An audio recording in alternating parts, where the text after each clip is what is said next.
നമുക്ക് ടാബ് ഉപയോഗിച്ചിട്ട് വ്യാപാര സോഫ്റ്റ്വെയർ ഉപയോഗിച്ചിട്ട് ബില്ല് ചെയ്യുന്നതാണ്.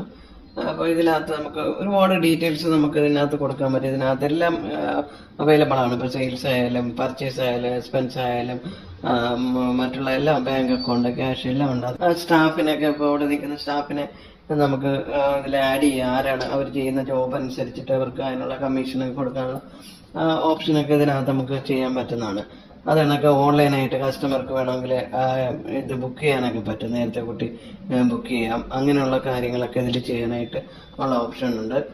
പിന്നെ ലോയൽറ്റി പ്രോഗ്രാം ഉണ്ട്. അതായത് നമുക്കിപ്പം പോയിന്റ് ഒരാൾ കസ്റ്റമർ സ്ഥിരം വരുന്ന കസ്റ്റമർക്ക് നിങ്ങൾക്ക് പോയിന്റ് ആഡ് ചെയ്ത് കൊടുക്കാം.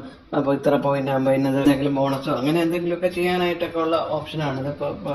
അങ്ങനെ എല്ലാം അവൈലബിൾ ആണ് ഇതിൽ. ഇതിനാണെങ്കിൽ സിമ്പിൾ ആയിട്ട് ഇതിലും നമുക്ക് വളരെ ഫാസ്റ്റ് ആയിട്ട് ബില്ല് ചെയ്യാൻ പറ്റുന്നതാണ്.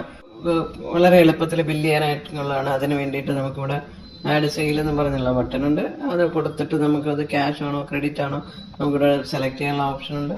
അതുകൂടാണ് നമുക്ക് കസ്റ്റമർ ഏതാണെന്നുള്ളത് നമുക്കിവിടെ സെലക്ട് ചെയ്ത് കൊടുക്കാം.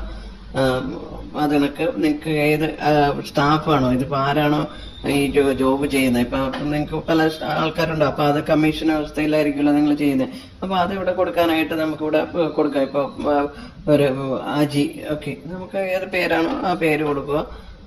അതിനൊക്കെ ഐറ്റംസ് എന്താണെന്നുള്ളത് നമുക്ക് ഇവിടെ സെലക്ട് ചെയ്തെടുക്കാം.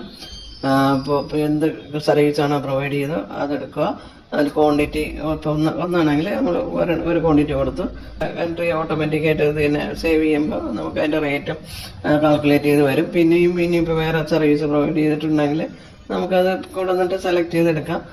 അതിന് ക്വാണ്ടിറ്റി എത്രയാണെന്ന് കൊടുക്കുക.